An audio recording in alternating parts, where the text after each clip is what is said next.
Lily Carter had always been the perfect one. And that's what teachers said, neighbors, even random store clerks when her mom proudly introduced her. This is my daughter, top of her class. Perfect meant a straight posture, clean notebooks, and a polite smile. Not real feelings. Her handwriting was flawless. Her essays immaculate, her grades excellent. But inside, she felt a constant pressure, like she was living a life written by someone else. A plan that included college, success, and a proper family. But it didn't include Sky Thompson. Sky was everything Lily was never allowed to be. She arrived that fall with a marker-covered backpack, a worn leather jacket, and short copper-colored hair. She didn't try to fit in. She didn't even seem to care. And that's what drew Lily in. Lily first noticed her in literature class. Sky didn't just read, she argued. With the teacher. With everyone. Said Wuthering Heights wasn't about love but destruction. That real strength is in those who dare to be themselves. Lily sat 2 rows back and couldn't look away.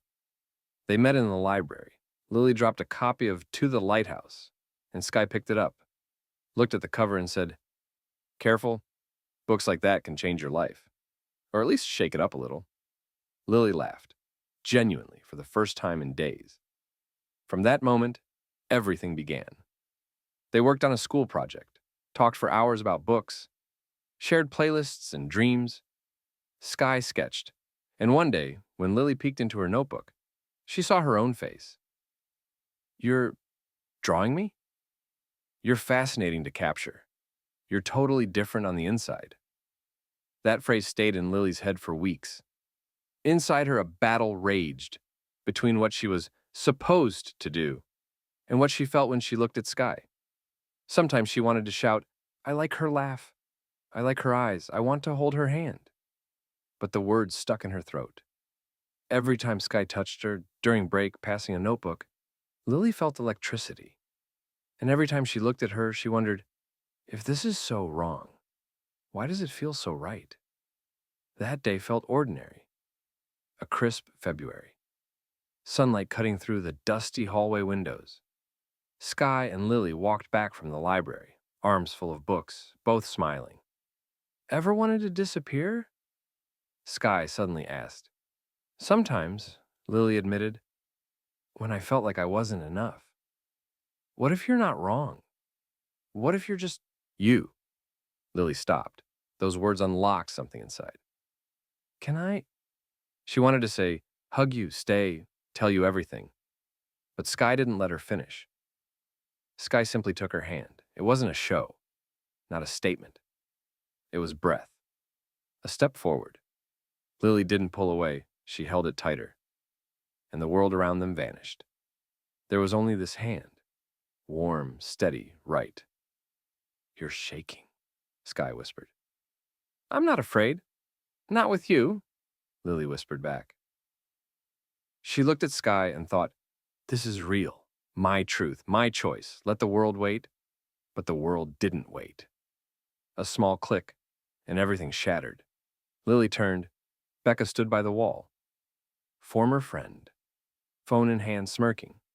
"Oh, you're so done now," she hissed. "No more perfect girl." Sky let go like she'd been slapped. Lily stepped back. The air turned heavy. The hallway didn't feel safe anymore. It closed in. "Don't let it get to you," Sky said. It was honest. And honesty isn't shame. But panic roared inside Lily. Photos, parents, school, judgment. She nodded at Sky, but her heart retreated. Fear still won. Yet under all the fear, warmth lingered. That hand, that touch. Everything had changed. Lily's phone buzzed endlessly in her pocket. Notifications, messages, missed calls. She didn't check. She was scared. On the way home, the world blurred. People, snow, cars. It was like watching her life from the outside. "It's just a photo, right?" she whispered. "Just a hand." But she knew better. In her town, her school, her family, anything different was dangerous. And now, she was the danger. When she finally checked her phone, it felt like diving into ice water. Screen flooded with messages. "Is that real? Wow. Didn't expect that from you, Carter. You on Team Rainbow now? You poor mom." Sky turned you? Her heart pounded. She kept scrolling, hurting herself with every word. The photo wasn't high-res, but it was enough.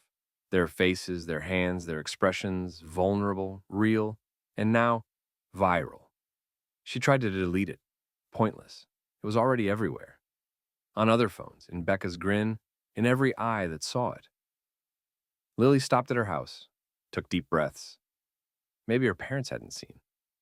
Maybe there was a chance to explain. But when she entered the kitchen, she knew. Too late. Her mom sat at the table, a printout in front of her, black and white, like a sentence. "Take your shoes off," she said, her voice cold, precise. Lily obeyed, heart in her throat. "And put your phone on the table." Lily's fingers trembled. "Explain." Karen Carter turned the photo toward her. "Who sent you this?" Lily's voice was weak. "That's not the point." Her mother stood, her face twisted into something cruel. "You and that girl, why?" "She's my friend, just—" Lily's voice broke. "Just—" Her mom laughed bitterly. "Just holding hands like that? It's sick. Disgusting." Her voice rose. "You've shamed this family." Her father entered. George Carter, sweatpants, newspaper in hand. He walked slowly, glanced at the photo. "Is it true?" he asked. "Not photoshopped?" Lily closed her eyes. This was the moment. She could lie. Blame Sky. Say it meant nothing. But it meant everything. "Yes," she said. "It's real. I held her hand. Because I wanted to. And it felt right." Silence. The drip of a faucet was the only sound. Her mother stood.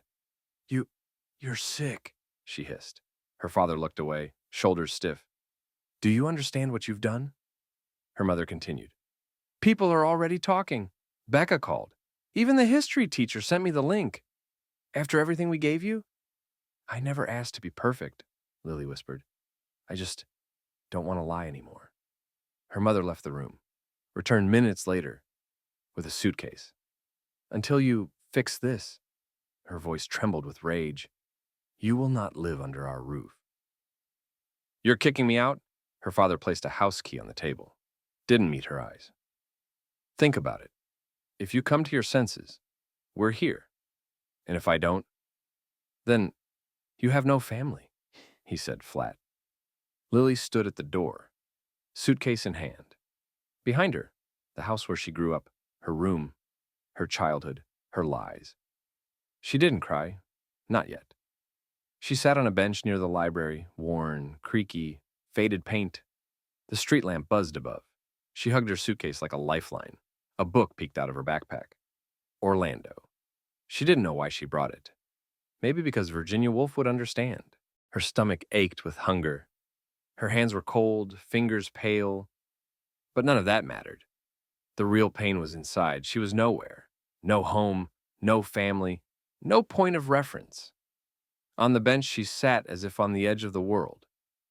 After about 20 minutes, she pulled out her phone and opened her contacts at random. The first name was Aunt Ellen, her mother's younger sister.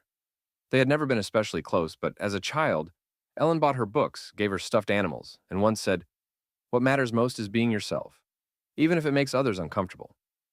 Lily tapped call. One ring, two, three. "The number is temporarily unavailable." Next was Ava, an old friend, the one she used to build blanket forts with in the garden. Ava had always had a strong sense of justice. In 5th grade, she stood up for a girl with an accent. Lily hoped she still had that strength. "Hi, Ava, it's Lily," she began when she heard the voice on the other end. "Oh, Lily, hi. I need somewhere to stay tonight. My parents kicked me out." A pause.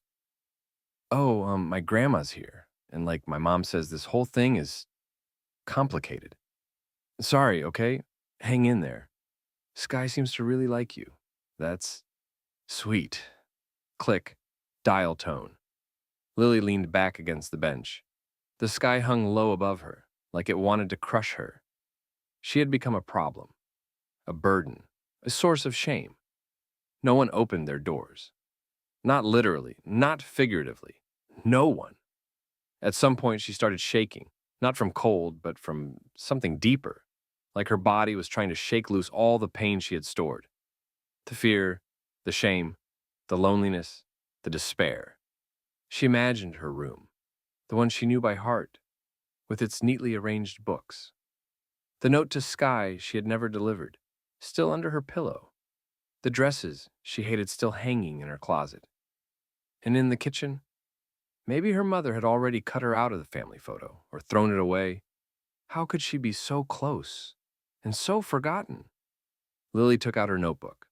Old habit. She opened to the first page and began to write.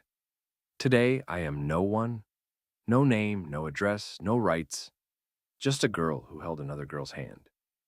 And for that I became an exile. But you know what's strange? I don't regret it.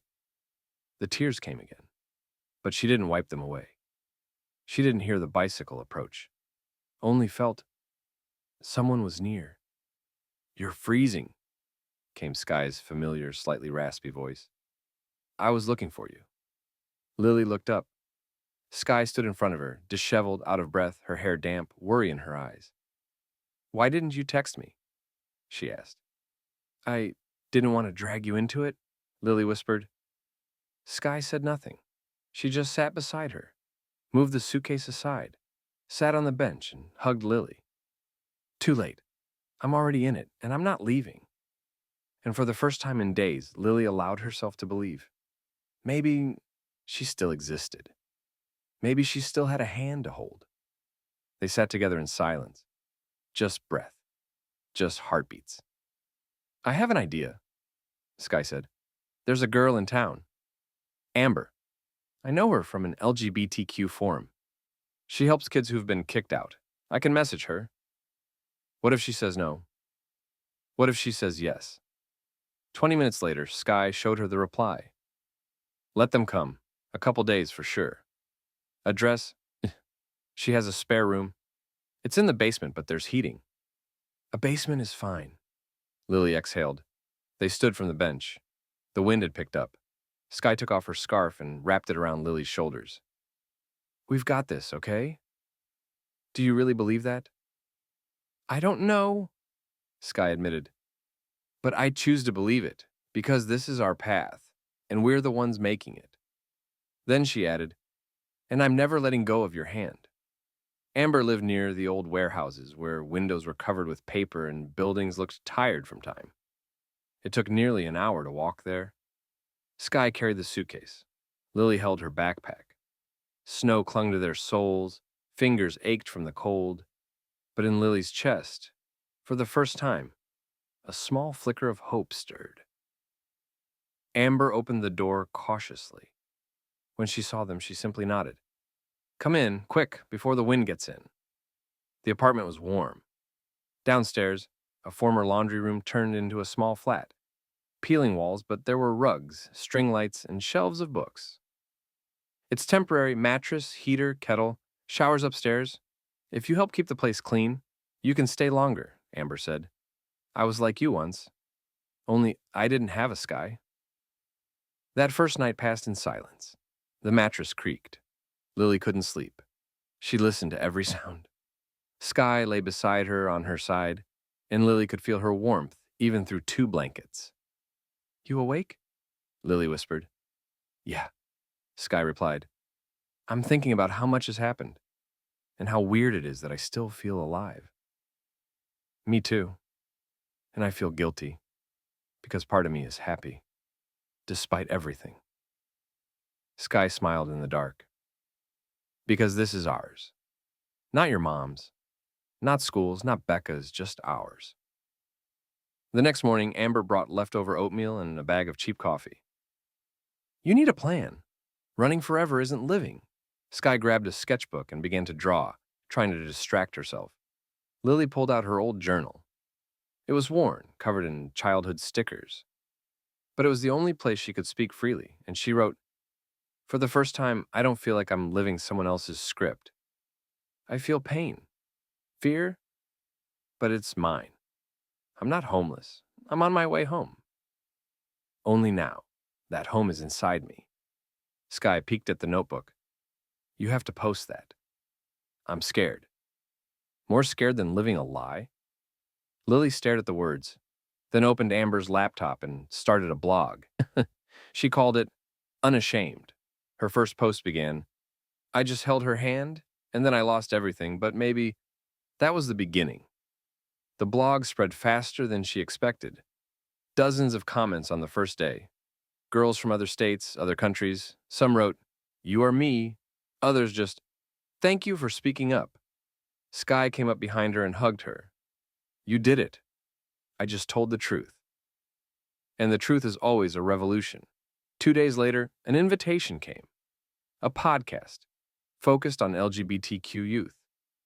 The host, Maria Elliott, wrote gently, You can remain anonymous, but if you want your voice heard, we're here. Lily hesitated. If I do this, people will recognize me. And I don't want to lose everything again. You already lost everything worth losing, Sky said. What's left is yours. No one can take it. They recorded it at night, in the tiny kitchen with mugs of tea steaming on the table. Lily spoke quietly about the hand, about the suitcase, the silence, and Sky. At the end, she said, I'm not looking for pity. I just want someone, somewhere, to hear this in their headphones and know you're not alone. And you never have to apologize for who you are. The podcast went viral. TikTok, Instagram, fan art, music, comments. You saved me, someone wrote, but the backlash came too. A week later, Becca posted an old photo. Compared faces, wrote, Legend exposed, and Carter at it again. So much for anonymous. And it began. Hundreds of comments, not all kind. Liar, attention seeker. Wait, that quiet girl? Wow. Sky gripped her shoulders. That's it, we're leaving. Where? Boston. There's an art school. I got an invite last summer. I know a teacher there. Do you have money? A little. Enough to escape. Enough to start somewhere new. A place where you can just be. Lily looked out the window. People walked by. Some laughed, some fought, some held hands. She remembered holding Sky's hand and realized she needed to go back to that moment. That feeling. Let's go. They packed their bags. Amber hugged them at the door. Don't disappear on me. You'll always have a place here. At the station, they sat at the back of the bus. Sky held her paints, Lily her notebook. The windows were fogged, but beyond them wasn't fear. It was freedom. Lily squeezed the Sky's hand. I'm still scared. I'm not, because fear means you're alive. And you're not just alive. You're real. That day it rained, hard and endless. Boston streets turned to mirrors. To Lily, everything reflected wrong. Trees twisted, faces blurred. She sat in a cafe window, twisting a napkin between her fingers. Sky stood just behind her, close enough to feel, far enough to not intrude. You don't have to do this, she reminded her. I do, at least once, I have to say it, to them. Not in a notebook, not anonymously, but face to face. Sky nodded. I'll be here. Minutes later, they walked in. No hugs, no hellos, just sat. Her father, stiff, her mother, clutching her umbrella like it could shield her from her own daughter. Hi. Lily broke the silence. Hi, her father said, voice tired like he'd walked 100 miles.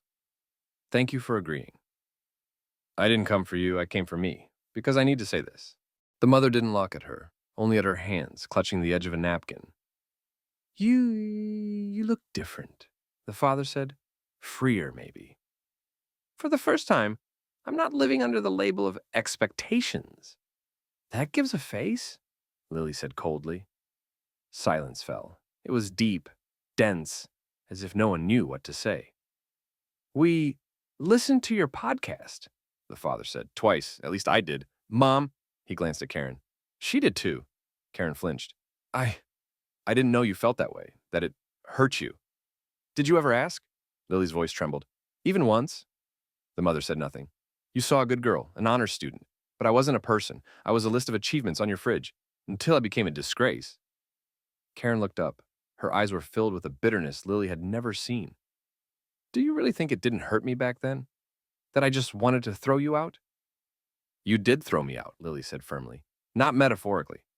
Physically, a suitcase, a door, no chance. I I didn't know how to act. We weren't taught to accept that, the mother said, as if the word love wouldn't pass her throat. Neither was I, Lily interrupted. But I didn't choose fear. I chose to be myself. The father placed a small envelope on the table. I started going to meetings for parents. They say the path is long, but it begins with trying, and I'm trying. Lily looked at him. He looked different. Not softer, but cleaner, maybe. As if something in him now said, I was wrong. And you, Mom? Lily asked. Karen looked out the window. I'm still scared of people, of judgment, of what they'll say at church. But most of all, I'm scared you'll disappear forever, and to be honest, I don't know how to get you back. I'm not coming back, Lily said calmly, because that place isn't a place anymore, but I'm not disappearing. I've just finally arrived. They fell silent. Sky came up without a word and stood next to Lily. The father sat up slightly. Sky? He asked. Is it her? It's her, Lily confirmed. They looked at each other. Two parts of Lily's life, past and present. One had lost a daughter. The other had given her a voice. The father gave a small nod, not of approval, but of recognition. I see you. After the conversation, Lily was the first to leave. It was still raining. Sky caught up and draped a scarf over her shoulders. How do you feel? Empty, but clear. Like it's not a knot inside me anymore, but space. It hurts, but it's not tearing me apart. They walked slowly down the wet pavement. Do you regret saying yes? Sky asked. No, I gave them a chance, and myself. But now I move forward on my own. No safety net. No script. At the bus stop, Lily sat on the bench. Rain tapped the roof, and suddenly, she wanted to cry. Not from pain, but from the fact that she hadn't broken. Sky sat beside her, said nothing. Just took her hand. And that was enough. The home they moved into wasn't the kind people imagine when they say, a new beginning. It was a small room on the second floor of an old brick building, with peeling windowsills, creaky floors, and a view of a back alley where barely any cars passed at night. But when Sky opened the door, and Lily stepped over the threshold, warmth filled her chest. This is ours. The room was rented to them by a woman named Ruth, a volunteer from a foundation supporting teens who fled unsafe homes. Make the space your own, she said. Just keep it clean and don't forget, now you have walls, and behind those walls, you. Their first night was spent among boxes and old furniture. Sky inflated a mattress. Lily spread her books on the floor. They ate instant noodles from paper cups, sitting on the windowsill. Remember when I said I wanted to live in an apartment with a city view? Sky asked, holding a cup of tea. Yeah, and what you got was trash bins, pigeons, and a slice of brick wall. And I'm happy, because no one here yells that I'm wrong. Me too, Lily whispered. No one's eyes here expect me to be someone else. They sat in silence. And for the first time, the silence wasn't frightening. In the morning, they bought little things. A tablecloth, a night lamp, a cheap pastel set. Lily bought a tiny pot of mint. It's alive, she said. I need someone to care for. Sky pinned her painting to the wall, two hands almost touching, between them a white corridor. That's you and me, she explained, back in school, before the snap. And now we're not almost. Now we're holding. Sky got into art school. She walked in with paints, blotches on her fingers, and came home smelling of turpentine and filled with sketches. Her eyes sparkled. Lily wrote.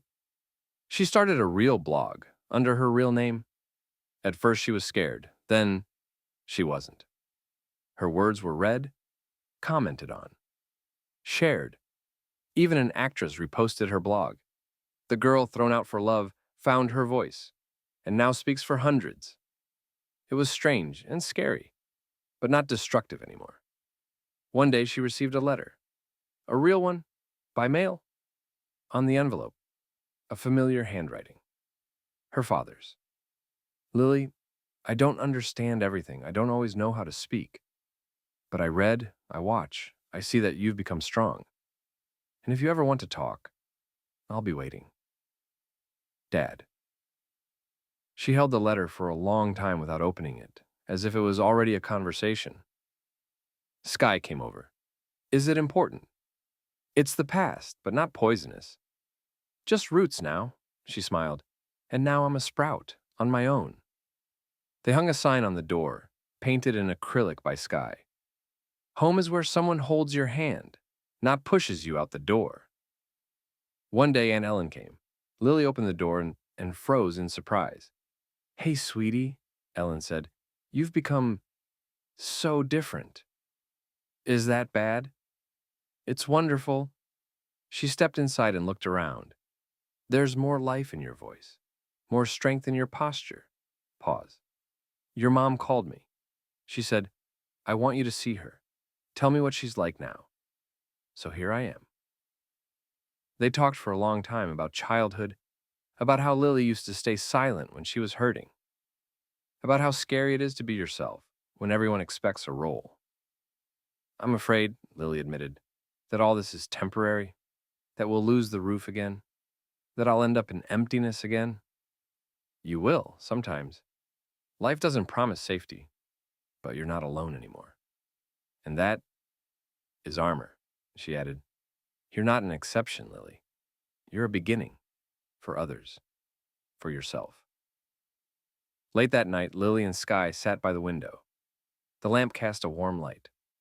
Around them, books, pillows, cups. The silence didn't ring, it resonated. Did you ever think it would be like this? Lily asked. No, but I dreamed. I'm scared that someday you'll change your mind, that you'll get tired of me, of us. Sky turned to her. Hey, I didn't choose you for one night. I'm not a passing stranger. I'm your point of origin. She took Lily's hand.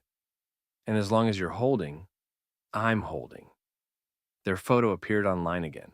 Not an old school photo. A new one, taken secretly, where they stood by a bookstore window holding hands. Soft light touched their faces, and there was something hauntingly intimate about the photo. Not because they were close, but because someone took it to expose what should have been just theirs. The caption read, Blogger Lily Carter, the anonymous heroine of the podcast, now lives in Boston with a girl. Did love really defeat the parents? At first they laughed. What a headline, Sky snorted. Like it's a Disney ending for the exiled. But a day later, it became a problem. The cafe where Sky worked received dozens of emails. Some supportive, but more complaints, threats, accusations of inappropriate staff behavior. The manager called her into the back room and sighed, Sky, you understand, I wish I could.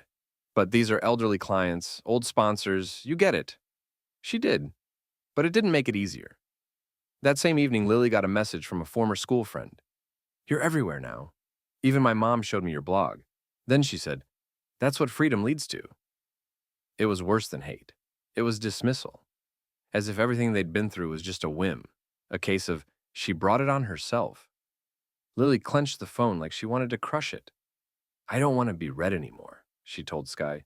I want to disappear, erase myself. No, Sky replied firmly. That's exactly what they want. For you to go silent, to become convenient again. And what if I'm tired of being brave? Sky sat beside her. Then just be not brave, just be yourself.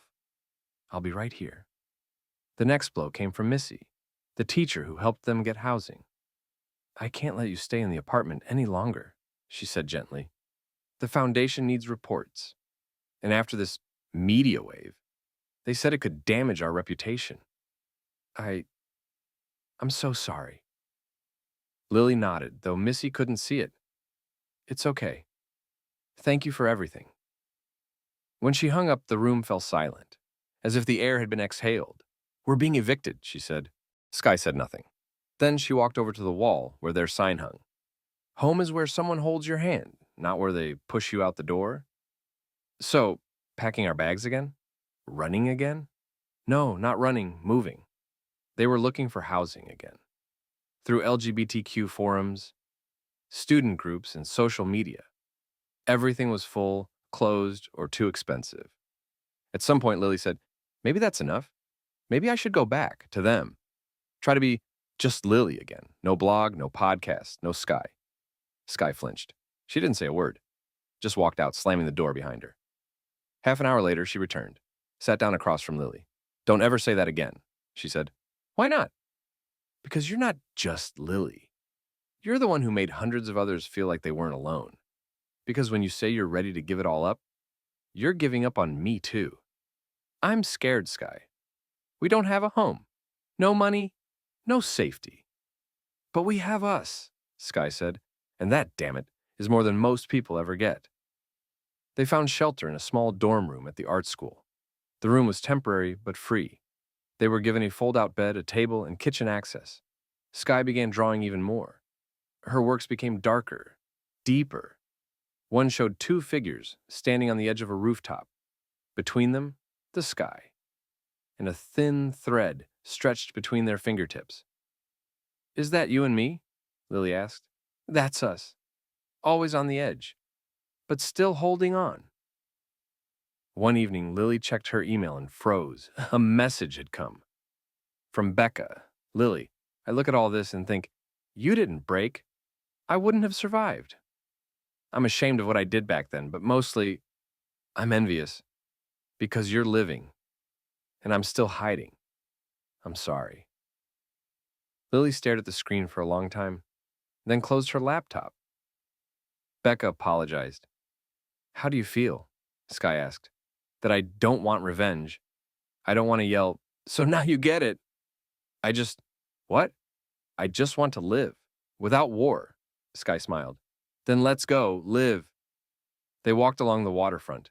The wind tugged at their hair, their fingers interlaced, and everything that had come before, the school, the suitcase, the rain, felt like scenes from another film. Now, a different story had begun. Written from scratch, with pain, but without lies.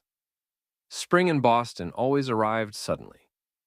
One day, icy wind and gray skies the next, glistening raindrops on the asphalt, and the first sun.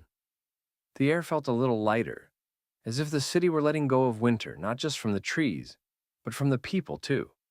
For Lily and Sky, spring began with a new address, a tiny room in a student and volunteer co-op. They were lucky. The landlord, an elderly activist named Miriam, had long supported LGBTQ youth projects and said right away, you have a room, and more importantly, you have space. Don't be afraid to take it. They no longer slept on cots. They had two narrow mattresses, a wall-mounted desk, an old wardrobe, and a window overlooking a noisy street with a bookstore across the way. In the mornings, the smell of coffee and the city's hum filled the gaps of what they lacked. Sky got a part-time job at the art school, helping set up exhibitions. She came home with paint on her hands and sketches in her pockets. One day she walked in with a dusty scroll and said, "This is my first commission." Seriously? Yeah, they're paying me $80 to illustrate a poetry collection. Small publisher, but she unrolled the paper. It showed Lily, sitting on the floor with a notebook, surrounded by words that embraced her like fingers. This is you, Sky said. All of you. Finally real. Lily kept writing. Her blog became regular. She had a few thousand subscribers. But what mattered most was the response, not the numbers. One morning, she woke up to a message. Hi, I live in Arizona. My name is Maya. I'm 15, and you saved my life. I wanted to disappear because my mom rejected me. But then I heard you, and I realized I'm not alone. Thank you, Lily. Lily stared at the screen for a long time, then wrote in her notebook, I always thought I wrote to survive my own pain. Turns out, it's a way to touch others, not with hands, with words. And that's love too. But not everything was easy. Sometimes Lily still flinched when she heard laughter behind her. Sometimes she deleted drafts of posts, asking herself, is this too personal? Too much of me? One night she woke up in a cold sweat. She dreamt she was back at her parents' door, suitcase at her feet, and her mother saying, You're not our daughter anymore. Sky turned on the light and silently hugged her. No questions. I'm scared, Lily whispered, that all this is temporary, that it'll fall apart again. And even if it does, Sky whispered back, we'll stand again, because now you know who you are. Lily's father didn't write often, but he wrote consistently. Sometimes just a postcard. Sometimes a book with notes like, I don't know how to say it in words, but maybe through these pages you'll hear that I miss you. She rarely replied, but once she sent a letter, a short one. Dad, I'm not asking for your understanding. I just want you to remember, I'm not a stranger. I'm your daughter. But now, on my terms. The reply came 2 weeks later, almost wordless. Just one line. I'm learning, and I still love you? Her mother stayed silent. One day, Lily asked Sky, do you think she'll ever write? I don't know, but you're not living for her anymore, are you? Not anymore. In April, they went to a city fair. Sky displayed her artwork. The same two hands, only now they weren't just reaching out. They were clasped. Around them, sunlight and fine threads of text, written in Lily's handwriting. I didn't ask to be cast out. I just loved. And that was enough to begin a new life. People came by. They read. Some cried. A woman approached with a teenage girl. Are you the one from the interview? I'm Lily, just Lily. You helped my daughter. We're from another state, but now she's not afraid. Thank you. On the way home, Sky was silent, then suddenly said, you know, I didn't believe we'd make it to this moment. What moment? When we'd be seen, not as a problem, but as inspiration. That night, they went to bed early. Lily stared at the ceiling, thinking, we're by the window again. But now we have more than just walls. We have faith, not in a perfect ending, but in the fact that we can walk forward, together, without looking back. Sky turned toward her, touched her cheek. Everything okay? Yeah, and even if it's not, I know what to do. What? Stay and not go silent. Spring had truly arrived in Boston. The air smelled of cherry blossoms, and the asphalt no longer felt like a wet wasteland. Lily sat in the same cafe where she'd once met her parents. But this time, she was different. She wore a light shirt she and Sky had found at a flea market and earrings shaped like the letters L and S, a gift for 6 months of their real life. On her phone screen, a message from her dad. We'll be there in 10 minutes. Just me and Mom, no drama, no conditions, just a conversation. Sky sat across from her, holding a cup and quietly stirring her tea without looking up. You okay? Lily asked. I don't like that you're going in there alone. I'm not alone, Lily replied. You're part of me. They know that. Sky nodded. If anything happens, you know I'll come in, any second. I'll stand between you like a shield. And honestly, Lily said, for the first time, I don't feel like I need a shield. Her parents walked in right on time. Her mother, in a light coat, her face tense but not hostile. Her father, shoulders straight under his jacket, as if he had rehearsed how to sit without seeming defeated. They sat down. No one ordered anything. The air in the cafe grew heavier, as if not two people had entered, but an entire history of silence, pain, and the words left unsaid. Hello, Lily, her mother spoke first. Hello, Lily replied calmly. She noticed how firm her voice sounded, firmer than she expected. We see how you're living. We watch, we read. We don't understand everything, her mother admitted. But we do understand this. You're stronger than we ever imagined. Lily said nothing. It wasn't an apology, but it wasn't an accusation either. Something in between. I want you to know, her father continued, we didn't come here to ask you to come back. We understand that house. You won't return there, because it no longer exists. Her mother turned away for a moment, as if admitting that was the hardest part, admitting they had burned the bridge. We're not asking you to forgive us, he added. We're asking, just listen. Lily looked at them, and suddenly, she didn't feel anger or pain, but clarity. I'm listening, she said. But now you listen too. Pause. I never stopped being your daughter. You are my blood, my past, but I'm no longer your reflection. I'm not a project, not a trophy shelf. I'm a person. I love, I think. I make mistakes. I live. We know, her mother whispered. Her voice trembled. But back then, we were blinded by fear of what people would think, of what they'd say at church. You chose their opinions, not me. Her father nodded. You're right. But now we want to walk behind you, or at least beside you, if you'll ever let us. A long silence fell. Outside, someone laughed. A cup clinked in the cafe. Someone ordered a latte. But here, something far more fragile was being decided. Could a bridge grow back where it once had burned down? I don't know, Lily said, if I've forgiven, but I know I'm not afraid anymore, not of you, not of my feelings, not of your judgment. That's already a victory, her father said quietly. Her mother looked straight at her, and then suddenly asked, She's a good person, isn't she, Sky? Lily froze. She's everything you never saw in me, strong, caring, there when no one else was. We did see, her mother whispered. We just didn't want to accept it. A pause. And now? And now, I'm learning again. To love not the right way, but the way it's needed. And if you give me a chance, I'd like to meet her, not as an enemy, as a mother. When the conversation ended, Lily didn't feel relief. It wasn't closure. It was something shifting, slowly but permanently. Outside, Sky was waiting. She sat on the edge of a low wall, playing with the ring on her thumb. Well, she asked. Lily walked over. They listened for the first time, not to respond, but to understand, and that might be enough. Sky took her hand. Is that all? No, it's just beginning. The sun was setting slowly. It spread its warm light across the streets of Boston, touching rooftops, windows, and asphalt, as if someone had carefully chosen the angle to make the day end just a little more beautifully than it began.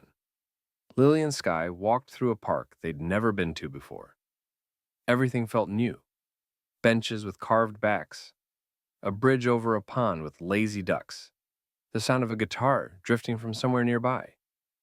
Sky held Lily's hand, not timidly, not hidden, not checking, not glancing around, just confidently, as if it had always been this way. Do you remember the first time you held my hand? Lily asked. Of course, Sky smiled. My favorite crime. Lily laughed. Back at school, I remember everything freezing, like the world stopped breathing, and for 1 second everything was right. Before the snap, before Becca, before everything. And now? Now no one can take that moment away from us. They sat on a bench by the water. Yellow reflections glided over the pond. In the distance, someone was reading poetry. The evening wasn't in a hurry, and neither were they. Were you ever afraid we wouldn't make it? Lily asked quietly. Sky nodded. Almost always. Especially when you talked about going back. I was scared I'd lose you, not to your parents, not to the system, but to fear. Your fear. It was there. Still is sometimes. But now I know. It doesn't command me. She looked down at her fingers, intertwined with Sky's. You know what I'm afraid of now? What? That this is all an illusion. That I'll wake up, and it'll be the hallway again, the photo, the suitcase. Mom with cold eyes, pain in my chest. This isn't a dream. Sky squeezed her hand. Look, we're sitting on a bench. Mint teas in the backpack. On the table at home, your manuscript. On the wall, my drawing. It's all real. And you? Are you real? Sky smirked. A little too real. I had sleep marks on my face this morning. Real to the point of ridiculous. Lily laughed again. I love you. I love you too, Lily Carter. Not because you're strong, but because you chose to be yourself, even when it was terrifying. On their way home, they passed an outdoor art class, a group of teens painting at easels. The teacher noticed Sky and greeted her. You're the one who painted Hands in the Hallway, right? Now all my students want to paint honestly, not just for a grade. Thank you. Sky blushed slightly. Thank you. That piece was special, for Lily and me. Your girlfriend? Not just my girlfriend, Sky said. The one whose hand I didn't let go of and never will. Later that evening, back home, Lily sat by the window. Her fingers tapped the keyboard, But the thoughts didn't form words. She just stared outside and thought, I'm still afraid, but I'm no longer alone. And that's not loneliness anymore. That's a path. And the steps on it are ours. Sky came up behind her, wrapped her arms around her shoulders, and kissed her temple. What are you thinking about? That I don't have to prove anything to anyone anymore. Just remind yourself, Sky added, that you have the right to exist, to love, to write, to mess up, to breathe. Lily turned to her. And if I get scared again, then take my hand, that's enough. One hand is already support. They fell silent, but the silence wasn't heavy. It breathed. It warmed. On their door, the same sign still hung. Home is where someone holds your hand, not where they push you out the door. But now it wasn't a slogan, it was reality.